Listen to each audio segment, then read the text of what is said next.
vamos a repasar así rapidito, ustedes lo revisan. Mañana si tienen dudas, por favor, ¿ya? Lo mismo que con la clase de mañana. Ustedes ya tienen las dos clases en la aula virtual, así que si tienen preguntas, por favor, no se queden con las dudas. Fíjense, sobre diarrea. ¿Qué cosas vamos a o debemos saber? Primero, ¿qué cosa es diarrea? 2, un poquito de epidemiología, ¿ya? 3, la etiología. 4, el diagnóstico. 5, el tratamiento, ¿no es cierto? Pero fíjense, en el tratamiento lo básico va a ser la hidratación, ¿ya? Y finalmente la prevención, ¿no? Fíjense, la definición, ¿no?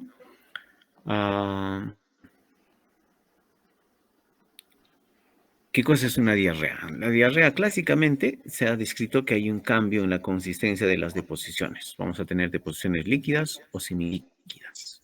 Eso es. 2, tiene que haber un incremento en la frecuencia de las deposiciones. Por lo general se considera 3 o más deposiciones al día. ¿Ok? Si es que hay deposición líquida con presencia de sangre, eso ya se considera como diarrea, ¿no? Como diarrea. Ahora, la diarrea puede acompañarse de otros síntomas, o sea, no solamente viene con deposiciones disminuidas en consistencia, ¿no? O con un cambio en la consistencia entre líquidas, semilíquidas y un aumento en la frecuencia, ¿no? En el día, sino que además de esas características de las deposiciones, pues puede venir acompañado de fiebre, dolor abdominal, vómitos, ¿no? Entonces, ojo con eso, ¿ya? Entonces, si hay un cambio en la consistencia y las deposiciones son 3 o más al día, pues, o hay presencia de sangre, ¿no es cierto?, con deposiciones líquidas, eso nos indicaría que estamos frente a una diarrea. Fíjense, no se considera diarrea si tenemos heces frecuentes. Por ejemplo, los lactantes, los niños que están con lactancia materna, van a hacer pues varias deposiciones al día, incluso algo semilíquidas, pero eso es lo habitual, o sea, no hay un cambio en la consistencia de las deposiciones. Eso es lo que hace todos los días, ¿ya? Entonces, las heces frecuentes o deposiciones frecuentes no necesariamente van a ser diarrea. De consistencia sólida o pastosa en niños que reciben lactancia materna. Entonces, eso no se va a considerar como diarrea. Ahora, ¿qué tipos de diarrea hay? Hay varias clasificaciones de la diarrea, por su duración, por las características, por la presencia de inflamación, aunque esta presencia de inflamación cada vez se ha ido dejando de lado. ¿Por qué? Porque no tiene mucha correlación con el agente etiológico, ¿no? Y finalmente, por el mecanismo. Entonces, fíjense, por la duración. Característicamente tenemos estos tres grupos: aguda, persistente y crónica. Aguda es aquella diarrea que va a durar menos de 7 o, más estricto, menos de 14 días. Persistente es aquella que va a durar más de 14 días y crónica es aquella que dura más de un mes. ¿Sí? Pero a esto le agregamos esta definición de diarrea prolongada. ¿Por qué? Porque la mayoría de las diarreas agudas duran menos de 7 días. La gran mayoría de las diarreas agudas duran menos de 7 días. Pero si somos estrictos, aguda sería hasta los 14 días. Entonces, algunos le han agregado esta definición, ¿no es cierto?, de diarrea prolongada. Es aquella que va a durar más de 7 días o entre 7 a 14 días, mejor. Entre 7 a 14 días. Y la persistente más de 14, la crónica más de un mes. Por las características de la deposición, ¿no es cierto?, de las deposiciones, pues vamos a tener dos grandes grupos de diarreas. Las acuosas, que son la gran mayoría, y disentéricas. ¿Ok? Acuosas y disentéricas. Según la inflamación, antes le dábamos mucha importancia a esto, ¿no? Le pedíamos moco fecal, pedíamos o también se llama reacción inflamatoria en heces, y veíamos cuántos leucocitos había. Y si tenía más de 20 leucocitos, o sea, eso hace mucho tiempo, ¿no? Si tenía más de 20 leucocitos por campo, y decíamos, no, este es inflamatorio y le damos antibiótico, ¿ya? Pero eso ha ido cambiando, ¿no? Algunos consideran como inflamatoria cuando tiene más de 50 a 100 leucocitos por campo, pero esto puede variar de un lugar a otro. En lugares como el nuestro, donde la salubridad pues no es muy buena, pues necesitamos mayores recuentos de leucocitos por campo en ese moco fecal, ¿no? Entonces, actualmente esta clasificación de inflamatoria y no inflamatoria no tiene mucha utilidad. Es más, el examen de moco fecal o reacción inflamatoria en heces, a pesar de que es uno de los más solicitados todavía, pues no tiene mayor rendimiento para distinguir entre una diarrea bacteriana y una diarrea viral, entre darle antibiótico o no darle antibiótico. ¿Ya? No tiene mayor utilidad. Ahora, por el mecanismo, vamos a tener diarreas osmóticas, ¿no es cierto?, donde se altera la absorción, las vellosidades, y precisamente por eso hay ¿no es cierto?, un aumento de la osmolaridad a nivel luminal, y eso genera pues pérdida de líquidos, ¿no? Y las diarreas secretorias. El ejemplo típico, clásico de la diarrea osmótica es la diarrea por rotavirus, ¿ok? Y el ejemplo clásico de las diarreas secretoras, ¿no es cierto?, de las diarreas secretoras va a ser el cólera.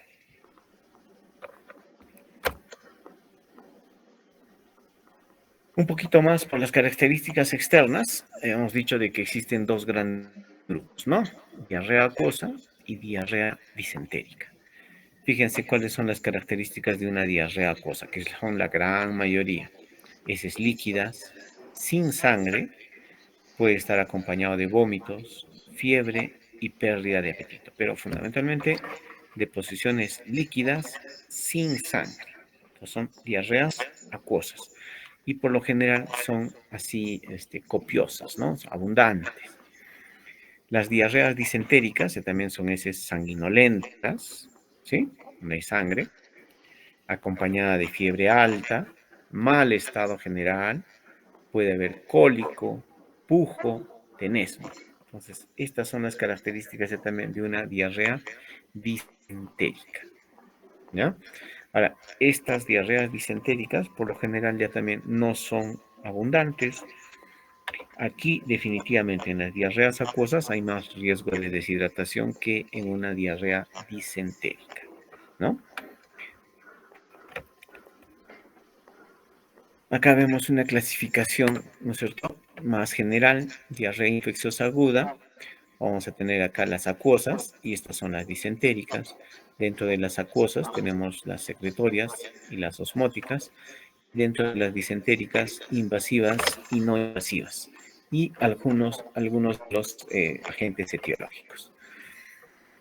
Dentro de las secretorias tenemos vibrio cólera.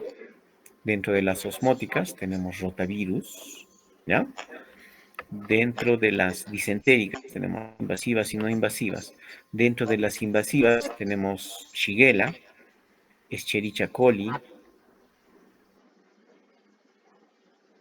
está Escherichia coli enterohemorrágica O157, esta es la que produce el síndrome urémico hemolítico, ¿ya? Entonces, vemos acá una lista mucho más larga de agentes etiológicos de acuerdo a si la diarrea es acuosa o disentérica y a su mecanismo, ¿no? Si son invasivas o no invasivas.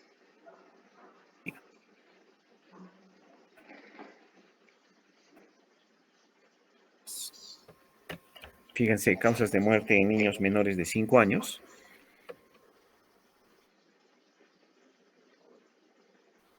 En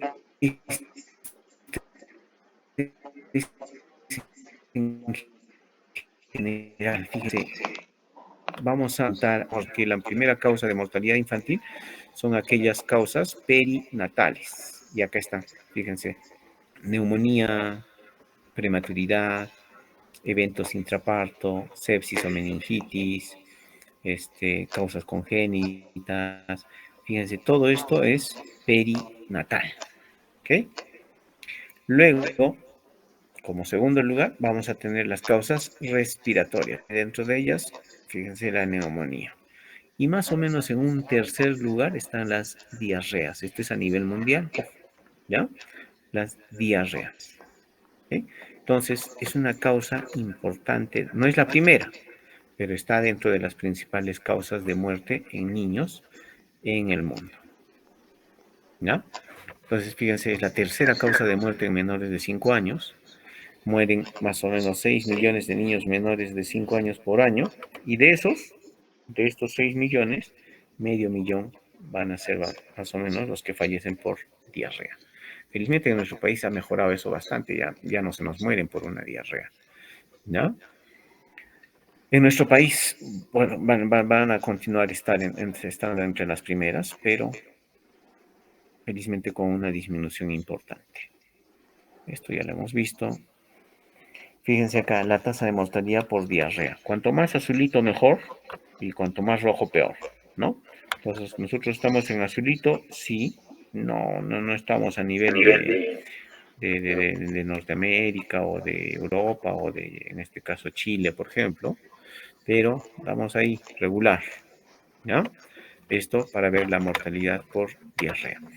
Casi siempre en estas cosas, ¿no es cierto? Vamos a tener peores escenarios en el África subsahariana y en el subcontinente indio o en los países que están cerca, ¿ya? En cuanto a etiología, de largo, primero virus, bacterias, parásitos, ¿ok? Entonces, entre los virus tenemos al rotavirus principal, calicivirus, astrovirus, adenovirus, sapovirus. Dentro de las bacterias, Shigella, Salmonella, Campylobacter, Escherichia coli diarrogénicas, Yersinia, Vibrio cólera, Aeromonas, Plesiomonas. Entre los parásitos, Giardia, Cryptosporidium, Microsporidium, Cyclospora, Isospora, Entamoeba histolítica, Balantidium coli, Strongyloides. Entonces, a la cabeza vamos a ver los virus, ¿ya? Bastante más relegado bacterias y muchísimo más relegados parásitos.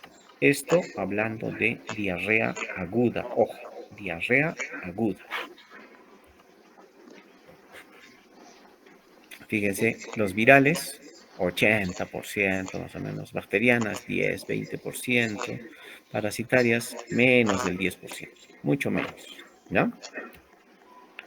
Ahora, en la etiología interviene la edad, la estación, el clima, la latitud y también la altitud. Por ejemplo, en nuestro medio o en los lugares de altura, casi Escherichia, digo, en Tameva histolítica no se encuentra, no hay, ¿ya? No, parece que entonces algunos factores que van a influir en la etiología.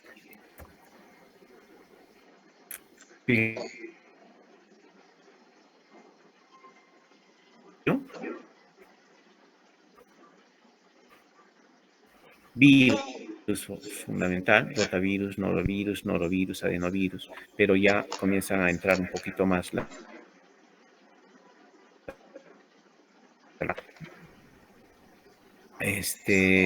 en mayores de 5 años, Campylobacter, Salmonella, rotavirus, no sé por qué, pero lo hemos retirado acá a Shigella. Por lo menos en este estudio no aparece Shigella, pero debería estar por ahí. No entre las primeras causas, pero es una de las causas de diarrea.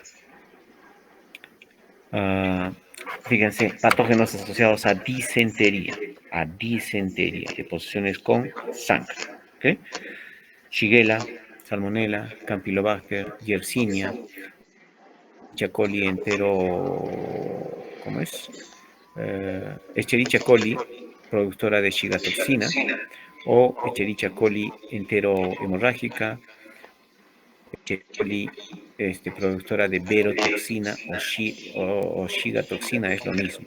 Entonces, esto de acá, esta es ¿qué se llama? La Escherichia coli, que puede producir síndrome urémico hemolítico. Luego tenemos Escherichia coli enteroinvasiva, Clostridium difficile, Vibrio parahemolyticus, Entamoeba histolítica, Balantidium coli. Entonces, todos estos patógenos van a estar relacionados con disentería. No siempre. Shigella puede producir una diarrea acuosa en algunas ocasiones, ¿ya? Lo mismo que Campylobacter. Algunas veces va a producir diarrea acuosa, pero en otras puede producir diarrea disentérica, ¿no? ¿Qué más? Esta es información de nuestro país, ¿no? Fíjense, igual, entre las primeras causas, virus, rotavirus, norovirus, adenovirus. Dentro de las bacterianas, Escherichia coli enteropatógena, Escherichia coli enterotoxigénica, Shigella, Campylobacter, parásitos, Cryptosporidium, Giardia. Muy bien. Esta parte del diagnóstico, revísenlo, mañana lo vamos a hacer. Fíjense algunas cositas sobre reacción inflamatoria, pero finalmente es un examen que felizmente está quedando en el desuso. Diagnósticos microbiológicos, habitualmente no necesitamos hacer gran cosa, ¿no? Pero con fines básicamente de investigación, de conocer nuestro mapa epidemiológico, microbiológico, pues necesitamos hacer un seguimiento, ¿no es cierto? Y una de las pruebas más importantes es esto que se llama Film Array, que me va a detectar un montón de bacterias, parásitos, virus. En cuanto al tratamiento, ya les decía, lo más importante va a ser la hidratación y la rehidratación, pero también algunas cositas sobre la nutrición, sobre el zinc, sobre el uso de probióticos, en qué casos podría ser necesario antibiótico, que van a ser pocos, felizmente. El racecadotrilo, que también ya quedó en el desuso, los antidiarreicos absorbentes tampoco están indicados. Esta parte de la deshidratación, ¿no es cierto? Como de reconocer deshidratación, perdón, y qué planes de rehidratación existen, eso lo vamos a ver mañana, ¿ya? Prevención, existe vacuna para rotavirus, ¿ya? Mañana vamos a ver qué vacuna utilizamos en el ministerio y qué vacunas hay también en el mercado, y un poquito sobre balance hídrico. Muy bien, chicos, ¿preguntas?